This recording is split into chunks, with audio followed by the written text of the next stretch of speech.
Welcome to all of you. बच्चों, आज हम टर्म फर्स्ट के इकोनॉमिक्स का जो आपका इंडियन इकोनॉमी है उसका एक टॉपिक पढ़ने जा रहे हैं। इस टॉपिक का नाम है आपका एग्रीकल्चरल सेक्टर। टॉपिक को काफी अच्छे से ध्यान दीजिएगा, इससे एमसीक्यू क्वेश्चंस बताए जाएंगे आपको इस वीडियो में। ठीक है, तो स्टार्ट करते हैं। तो कहता है सबसे पहला पॉइंट आपका यहाँ पर है, ये आपके एग्जाम में आ सकता है क्वेश्चन। क्या कहता है कि ब्रिटिश के समय 85% of the country's population, 85% of the country's population lived in villages। ठीक है, एग्जाम में क्वेश्चन आ सकता है कि ब्रिटिश पीरियड के टाइम कितने परसेंट लोग जो है हमारे देश के आपको गांव में रहते थे। तो आपका आंसर होगा बच्चों कि 85% of the total population lived in villages. ठीक है, ऑब्वियस सी बात है कि अगर ये विलेजेस में रहते थे तो इनका जो मेन सोर्स ऑफ लिवलीहुड होगा, मतलब जीवन यापन करने का जो सबसे प्रमुख स्रोत होगा वो आपका क्या होगा। ऑब्वियस सी बात है कि गांव में अगर रहेंगे तो एग्रीकल्चर करेंगे, वो खेती करेंगे, ऑब्वियस सी बात है, या उससे जुड़ा हुआ कुछ एक्टिविटी करेंगे, agriculture and it's related activity, ऐसे कि ट्रांसपोर्टेशन का काम कर लेंगे या पोल्ट्री फार्मिंग का काम कर लेंगे। ठीक है, तो मैंने पहला आपको जो क्वेश्चन एग्जाम में आपके आ सकता है कि 80 कितने परसेंट आपके भारत की जनसंख्या जो है वो ब्रिटिश पीरियड में आपको गांव में रहती थी। तो आपका आंसर होगा बच्चों 85%। ठीक है, नेक्स्ट क्वेश्चन आएगा कि उनका मेन सोर्स ऑफ लिवलीहुड क्या है। तो इसका मेन सोर्स ऑफ लिवलीहुड आपका था एग्रीकल्चर। ठीक है, ऐसा माना जाता है कि ब्रिटिश सरकार के दौरान, ब्रिटिश रूल के दौरान आपका जो एग्रीकल्चर सेक्टर का जो परफॉर्मेंस था वो काफी सेटिस्फैक्टरी नहीं था। उसका जो डेवलपमेंट था, उसका जो लेवल था डेवलपमेंट का, वो काफी कम था।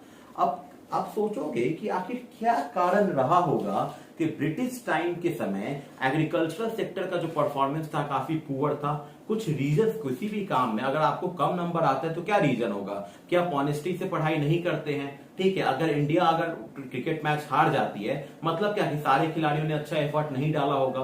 तो ऑब्वियस सी बात है कि जब एग्रीकल्चर सेक्टर में इतना ज्यादा क्या हुआ, इतना ज्यादा आपको क्या स्थिरता आ गई, बिल्कुल एग्रीकल्चर सेक्टर एकदम मंद पड़ गया, तो क्या कारण रहा होगा एग्रीकल्चर सेक्टर के इतने पुअर परफॉर्मेंस का।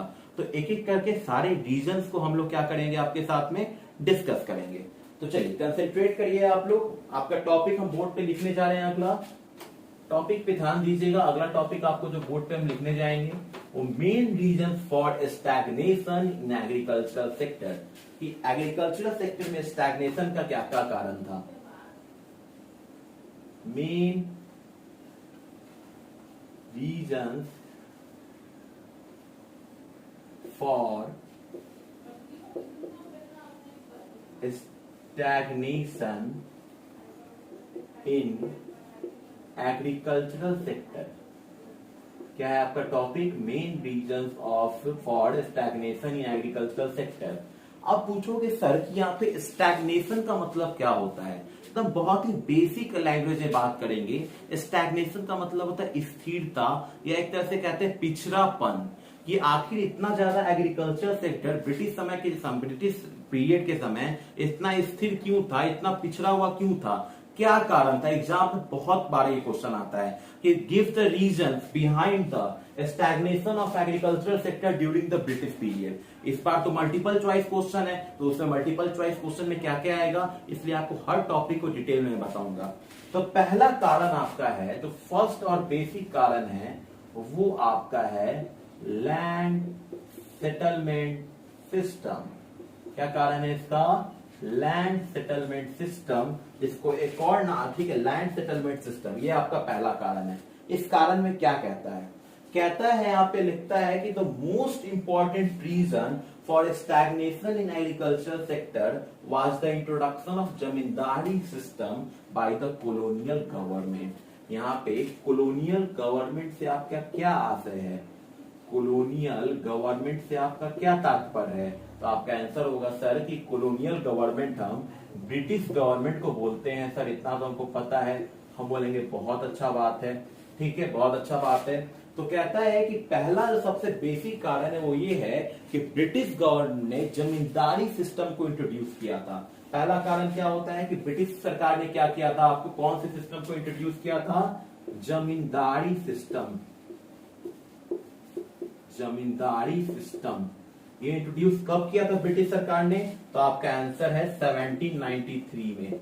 इसको कौन लाया था, ब्रिटिश सरकार का कौन वायसरॉय लाया था, तो आपका आंसर है इसका लॉर्ड कॉर्नवालिस। कॉर्नवालिस जो है आपका आंसर इसका है। तो एग्जाम में क्वेश्चन आ सकता है कि जमींदारी सिस्टम कब आया था, तो आपका आंसर क्या है, जमींदारी सिस्टम आपका 1793 में आया था और लाया कौन था इसको, लॉर्ड कॉर्नवालिस जो है सिस्टम को आपको लाए थे। ठीक है, अब इस जमींदारी सिस्टम का एक और नाम है, उस नाम को हम लोग क्या कहते हैं, परमानेंट सेटलमेंट सिस्टम। इस नाम को हम लोग क्या कहते हैं, permanent settlement system. Permanent settlement system इस एक और नाम को कहते हैं। तो हमने क्या देखा, हमने टॉपिक स्टार्ट किया आपको एग्रीकल्चर सेक्टर का और हमने ये देखा कि हमारे देश के 85% जो पॉपुलेशन था ब्रिटिश रूल के समय वो आपको कहां रहता था, वो आपको गांव में रहता था और उसका मुख्य पेशा क्या था, मुख्य सोर्स क्या था इनकम का, तो एग्रीकल्चर था। उसके बावजूद 85% लोग एग्रीकल्चर में इंगेज था, उसके बावजूद भी जो है आपका जो परफॉर्मेंस था एग्रीकल्चर का वो सेटिस्फैक्टरी नहीं था। तो क्या कारण था एग्रीकल्चर के पीछे होने का, क्या क्या कारण था एग्रीकल्चर के स्थिर होने का, कृषि को स्थिर होने का। तो पहला कारण आपका क्या है, लैंड सेटलमेंट सिस्टम। पहला कारण आपका क्या है, लैंड सेटलमेंट सिस्टम। इस सिस्टम को लेकर कौन आया था, कॉलोनियल गवर्नमेंट, जिसको किस नाम से जानते हैं हम लोग, ब्रिटिश गवर्नमेंट से। और सिस्टम में क्या इंट्रोड्यूस किया था उसने, जमींदारी सिस्टम, जिसको लाया जमींदारी सिस्टम कब इंट्रोड्यूस किया था, 1793 में। कौन इंट्रोड्यूस किया था, लॉर्ड कॉर्नवालिस। और इस सिस्टम का एक और नाम क्या है, जमींदारी सिस्टम का परमानेंट सेटलमेंट सिस्टम, इसका आपको क्या है, नाम है। इस जमींदारी सिस्टम में होता क्या था, तो जमींदारी सिस्टम में आपका कहता है कि जो भी एग्रीकल्चरल सेक्टर से प्रॉफिट आता था, हम क्या बोले कि जो भी एग्रीकल्चरल सेक्टर से आपका प्रॉफिट आता था, क्या होता था, जो भी आपका एग्रीकल्चरल सेक्टर से प्रॉफिट आता था वो प्रॉफिट डायरेक्टली किसको जाता था। एग्जाम में ये भी आएगा क्वेश्चन कि एग्रीकल्चर सेक्टर से जो आपका प्रॉफिट आता था वो डायरेक्टली किसके पास जाता था, तो आपका आंसर होगा कि डायरेक्टली वो किसके पास जाता था बच्चों, वो डायरेक्टली जाता था आपका जमींदार के पास। किसके पास जाता था बच्चों, वो प्रॉफिट जमींदार के पास। और इस प्रॉफिट का नाम क्या था, जमींदार वसूल करता था, दैट इज कॉल्ड लगान। दैट इज कॉल्ड लगान। इसको हम लोग क्या नाम से जानते हैं, इसको हम लोग लगान के नाम से इसको हम लोग क्या करते हैं, जानते हैं। तो हम क्या बोले कि जो एग्रीकल्चर सेक्टर में, एग्रीकल्चर सेक्टर से जो भी प्रॉफिट आता था वो डायरेक्टली किसके पास जाता था, जमींदार के पास। इस प्रॉफिट का नाम आपका क्या है, लगान। उस प्रॉफिट का नाम क्या है बच्चों, लगान। एग्जाम में क्वेश्चन आएगा कि name the profit which directly went to the zamindar, तो आपका आंसर होगा लगान। उसके अलावा कहता है कि मेन इंटरेस्ट जमींदार जो होता था, जो जमींदार आपका होता था उसका सिर्फ एक ही ऑब्जेक्टिव होता था। क्या ऑब्जेक्टिव होता था बच्चों, किसानों से लगान वसूल करना, regardless of the economic condition of the cultivator. मतलब उसको किसानों की स्थिति से कोई मतलब ही नहीं है, किसान मरे, किसान जिए, किसान के पास पैसा हो ना हो, इससे जमींदार को मतलब नहीं होता था। जमींदार को मतलब किससे होता था कि बस किसान से क्या करे, कैसे भी करके लगान वसूल कर ले। ठीक है, वो किसान के ऊपर बहुत ज्यादती करता था पैसों के लिए।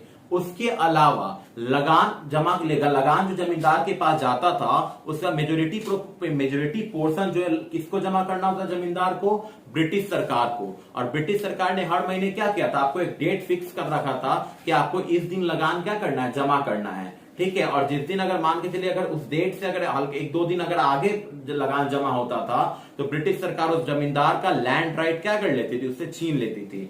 एक इसका एग्जांपल जैसे मान के चलिए कि ये आपका एक गांव है, ये आपका गांव है जो आपका 100 एकड़ का आपका क्या है, आपका 100 एकड़ का गांव है। ठीक है, 100 एकड़ पर खेती होती है। तो ब्रिटिश सरकार ने क्या किया, छोटे छोटे पहले क्या किए, 10 एकड़ का प्लॉट, एक प्लॉट वो कर लिया, डिवीजन कर लिया।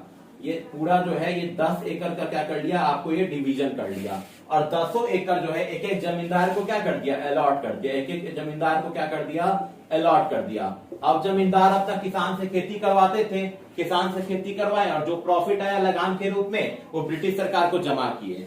कभी अगर खुदा ना खास्ते अगर एक भी जमींदार अगर लगान के पैसा को भरने में ब्रिटिश सरकार में देरी किया तो उस जमींदार से इस 10 एकड़ का जो राइट था वो क्या कर दिया जाता था, उस 10 एकड़ का राइट जो है ले लिया जाता था। ठीक है, तो ये आपका पूरा जमींदारी सिस्टम है। फिर से समझाते हैं, देखिए एग्रीकल्चर सेक्टर के पीछे होने का क्या कारण है, तो पहला कारण है आपका लैंड सेटलमेंट सिस्टम। पहला कारण आपका क्या है बच्चों, लैंड सेटलमेंट सिस्टम। इस सिस्टम में ब्रिटिश सरकार ने कौन सा सिस्टम इंट्रोड्यूस किया था, तो जमींदारी सिस्टम। इस सिस्टम कब आया था, 1793 में। कौन लेकर आया था, लॉर्ड कॉर्नवालिस। इसको एक और नाम से जानते हैं, परमानेंट सेटलमेंट सिस्टम।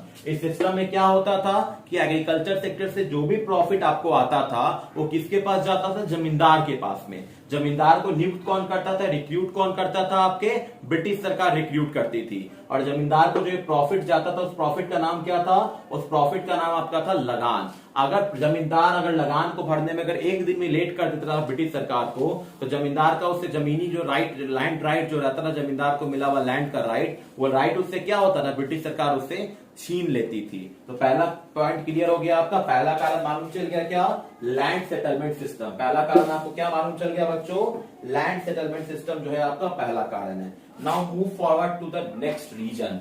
दूसरा कारण क्या था आपका एग्रीकल्चर सेक्टर में जो है आपका, स्क्रीनशॉट चाहे तो आप ले सकते हैं।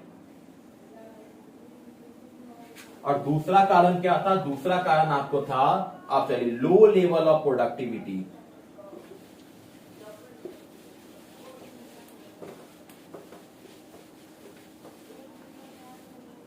चलिए अब आगे बढ़ते हैं, अब दूसरे कारण पे फोकस करते हैं। दूसरा कारण फोकस करने वाला क्या है, तो आपका पहले दूसरा कारण, पहले एक और बात, पहले दूसरा कारण देख लो, कॉमर्शियलाइजेशन ऑफ एग्रीकल्चर। एक छूट गया था पहले,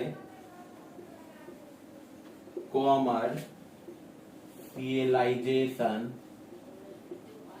ऑफ एग्रीकल्चर। फिर तीसरा कारण क्या था आपको, लो लेवल ऑफ प्रोडक्टिविटी। चौथा कारण क्या था, scarcity of investment, scarcity of investment. चलो अब समझते हैं, एक एक करके सारे पॉइंट को समझते हैं। देखो हम बात कर रहे थे, पहला आपका रीजन का बात किया आपको क्या, लैंड सेटलमेंट सिस्टम हो चुका है। दूसरा रीजन का बात करते हैं, कॉमर्शियलाइजेशन ऑफ एग्रीकल्चर। चलो देखो, आपका जो क्रॉप होता है ना, क्रॉप का नाम सुने, मतलब फसल जो होता है वो दो तरह का बेसिकली आपको जो है आपका क्रॉप होता है। एक आपका होता है फूड क्रॉप, एक आपका होता है फूड क्रॉप, और एक आपका होता है कैश क्रॉप। एक आपका होता है फूड क्रॉप, जैसे कि गेहूं चावल आपका फूड क्रॉप आ गया, और कैश क्रॉप जो है जैसे कि आपका आ गया रॉ मटेरियल में जूट आ गया, कॉटन आ गया, सुगर केन आ गया, ये सब आपका कैश क्रॉप है। ये तुरंत आपको क्या करेगा, पैसा दिलवा देगा। जूट बेचिएगा, सुगर केन बेचिएगा जाके एक चीनी के मिल में, तो तुरंत आपको पैसा मिल जाएगा।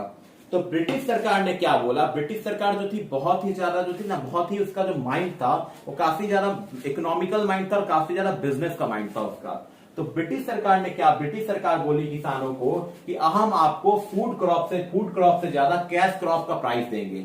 आप अगर हमको 10 किलो गेहूं बेचिएगा तो आपको मात्र हम 100 रुपया देंगे, लेकिन अगर आप 10 किलो हमको कॉटन बेचिएगा तो आपको हम 1000 रुपया देंगे। एक बात बताओ, पैसा का लालच किसको नहीं रहता है, पैसा का लालच किसको नहीं रहता है। तो पैसा के लालच में क्या हुआ कि भारत के किसान जो थे, जो इंडियन पीजेंट्स थे, वो फूड क्रॉप का प्रोडक्शन छोड़कर कैश क्रॉप का प्रोडक्शन क्या करने लगे। कॉमर्शियलाइजेशन ऑफ एग्रीकल्चर यही होता है कि जब आप सेल्फ कंजम्पशन के अलावा आप जो है मार्केट में बेचने के लिए प्रोडक्ट को क्या करते हैं, प्रोड्यूस करते हैं, तो आपका कहलाता है कॉमर्शियलाइजेशन ऑफ एग्रीकल्चर। कि सेल्फ कंजम्पशन के अलावा अगर आप मार्केट में बेचने के लिए आप प्रोड्यूस करते हैं मटेरियल्स को, तो वो कहलाता है आपका कॉमर्शियलाइजेशन ऑफ एग्रीकल्चर। तो ब्रिटिश सरकार ने क्या किया, ब्रिटिश सरकार ने हायर प्राइसेज ऑफर करना शुरू किया इंडियन पीजेंट्स को। किस क्रॉप का, कैश क्रॉप का। इससे इंडियन पीजेंट्स काफी ज्यादा एडिक्ट हो गए, उनको लगा कि अब जितना ज्यादा कमा के रख ले, लेकिन वो इतना ज्यादा कैश क्रॉप का प्रोडक्शन करने लगे कि किसानों को जाकर जो है अनाज जो है, जो आपका चावल होता है, जो गेहूं होता है, जो दाल होता है, वो जाके मार्केट से खरीदना पड़ा। वो जाकर क्या करना पड़ा आपको, मार्केट से खरीदना पड़ा। नौबत ये आ गई थी कि इतना ज्यादा कैश क्रॉप प्रोड्यूस करने लगे और फूड क्रॉप तो प्रोड्यूस हो नहीं रहता था, क्योंकि सारे किसान क्या कर रहे थे, कैश क्रॉप प्रोड्यूस कर रहे थे। तो सिंपल सा बात है, देश में अनाज का कमी आएगा और इसी कमी की वजह से देश में ब्रिटिश सरकार के समय, ब्रिटिश राज्य के समय बहुत बार फ्रीक्वेंट तरीके से फेमाइन आया, अकाल पड़ा, लगातार अकाल पड़ने था, लोग भूख से मर रहे थे, क्योंकि वहां पे किसान तो कैश क्रॉप उगा रहे थे, फूड क्रॉप तो किसान उगा नहीं पा रहा था, ज्यादा किसान उगा रहा था लेकिन ज्यादा किसान नहीं उगा रहा था, तो कैश क्रॉप उगा रहा था ज्यादा किसान, तो ऑब्वियस सी बात है क्या आएगा, अकाल पड़ेगा। अब अकाल पड़ेगा तो क्या होगा, लोग मारे जाएंगे। तो एग्जाम में क्वेश्चन आ सकता है कि आपको फ्रीक्वेंट फेमाइन आने का क्या रीजन है, तो आपका आंसर होगा कॉमर्शलाइजेशन ऑफ एग्रीकल्चर जो है आपका फ्रीक्वेंट फेमाइन आने का क्या है, आपका रिजल्ट है। ठीक है, तो कमर्शियलाइजेशन ऑफ एग्रीकल्चर क्या होता है कि जब किसान फूड क्रॉप के अलावा कैश क्रॉप को ज्यादा उगाने लगे, किसके लिए, ब्रिटिश सरकार के लिए, तो आपका कमर्शियलाइजेशन ऑफ एग्रीकल्चर। और ब्रिटिश सरकार इतना कैश क्रॉप क्यों उगवाती थी, क्योंकि ब्रिटिश सरकार कैश क्रॉप उगवा लेती थी, भारत के किसानों से कॉटन खरीद लेती थी और कॉटन को भेज देती थी इंग्लैंड में जाकर कॉटन मशीनें बनता था, उसका कपड़ा बनता था। अब ब्रिटिश सरकार वही कपड़ा लाकर फिर क्या करती थी, इंडियन मार्केट में आपको लाके बेच देती थी। अभी नेक्स्ट वीडियो में और बताएंगे कि क्या क्या कहानी था, कैसे इंडियन इकोनॉमी को ब्रिटिश सरकार ने फीडर इकोनॉमी की तरह ट्रीट किया था। ठीक है, तो कॉमर्शियलाइजेशन ऑफ एग्रीकल्चर हो गया। तीसरा आपका लो लेवल ऑफ प्रोडक्टिविटी। आपका एग्रीकल्चर का प्रोडक्टिविटी का जो लेवल था वो काफी ज्यादा क्या था, लो था। इसके 3 कारण थे, लो लेवल ऑफ प्रोडक्टिविटी का आपका 3 कारण था। पहला कारण क्या था, लैक ऑफ टेक्नोलॉजी। उस समय इतना ज्यादा टेक्नोलॉजी इनेबल्ड नहीं था और टेक्नोलॉजी नहीं होने की वजह से जो प्रोडक्टिविटी लेवल था वो काफी ज्यादा क्या था, आपका कम था। लैक ऑफ टेक्नोलॉजी हो गया। फिर आपका लैक ऑफ इरिगेशन फैसिलिटीज, आपका जो सिंचाई का व्यवस्था था वो भी आपका क्या था, नहीं था। मतलब जो सिंचाई होता है, क्योंकि आपको पता है कि अगर आप एग्रीकल्चर करिएगा तो आपको क्या है, सबसे ज्यादा जो जरूरत लगेगा वो किसका लगेगा, आपको सिंचाई का जो है सबसे ज्यादा क्या लगेगा, जरूरत लगेगा। ठीक है, उसके बाद लो लेवल ऑफ प्रोडक्टिविटी में 2 रीजन आ गया। पहला रीजन की टेक्नोलॉजी का काफी लो लेवल था, टेक्नोलॉजी थी ही नहीं। दूसरा आपका लैक ऑफ, क्या कहते हैं, लैक ऑफ इरिगेशन फैसिलिटीज, मतलब वहां पे सिंचाई का व्यवस्था नहीं था।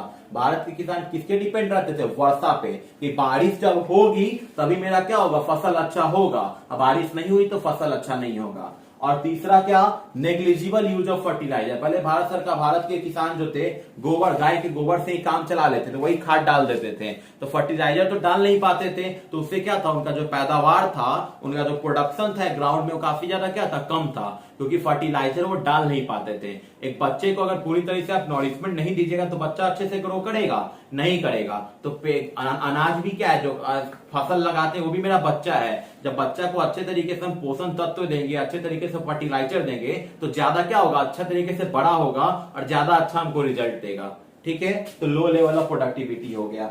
चौथा आपका है scarcity of investment. Scarcity of investment क्या कहता है कि इन्वेस्टमेंट का, पैसा का बहुत ज्यादा दिक्कत था। पैसा का दिक्कत कहने का मतलब क्या था कि उस समय भारत में फ्लड कंट्रोल नामक, फ्लड कंट्रोल पे कोई इन्वेस्टमेंट नहीं होता था। हर साल बाढ़ आता था, हर साल किसान का फसल बर्बाद हो जाता था। अभी है ना कि फ्लड कंट्रोल को रोकने के लिए क्या है, डैम्स बना दिया जाता है, डैम्स बना के फ्लड को रोका जाता है, पानी को डाइवर्ट कर दिया जाता है अलग अलग रूट में। उसके अलावा टेरेसिंग का फैसिलिटी नहीं था। अभी देखते हो टेरेस फार्मिंग होता है, उस समय टेरेस फार्मिंग नहीं होता था। उसके अलावा आपका जो था ड्रेनेज का कोई सिस्टम नहीं था, नाला का कोई सिस्टम नहीं था, जिससे क्या होता था, पानी जो है सालों साल, महीनों महीनों जो है आपको खेतों में लगा रह जाता था, जिससे जो फसल का पैदावार होता है, जो फसल होता था, पूरी तरह से आपका तहस नहस हो जाता था। तो आपको आज हमने क्या पढ़ाया, हमने आपको पढ़ाया कि आपका एग्रीकल्चर सेक्टर में जो स्टैग्नेशन आया, जो एग्रीकल्चर सेक्टर में पिछड़ापन आया, एग्रीकल्चर सेक्टर पिछड़ गया, उसके पीछे क्या क्या कारण था। तो पहला कारण आपका लैंड सेटलमेंट सिस्टम, जिसमें जमींदारी सिस्टम के बारे में बात किया। दूसरा आपका कमर्शियलाइजेशन ऑफ एग्रीकल्चर, की किसान फूड क्रॉप से ज्यादा कैश क्रॉप उगाने लगे, जिससे क्या हुआ, फ्रीक्वेंट फेमाइन आया। तीसरा आपका लो लेवल ऑफ प्रोडक्टिविटी, उस समय ना तो टेक्नोलॉजी बढ़िया था, ना बढ़िया फर्टिलाइजर्स अवेलेबल थे, ना ही आपको इरिगेशन फैसिलिटीज अच्छी थी। उस चौथा आपका क्या है, स्कार्सिटी ऑफ इन्वेस्टमेंट। इन्वेस्टमेंट का क्या था, काफी स्कार्सिटी था, ना तो फ्लड कंट्रोल के लिए पैसा खर्च होता था, ना ही ड्रेनेज का सुविधा था। ठीक है, तो ये आपका इन्वेस्टमेंट का था।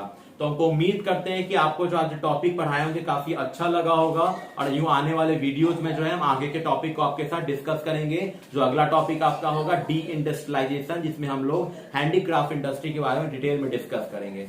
ठीक है, हम लोग मिलते हैं अपने नेक्स्ट वीडियो में। तब तक के लिए आप चैनल को सब्सक्राइब करिए, अपने फ्रेंड्स के साथ इस वीडियो को शेयर करिए। Thank you so much.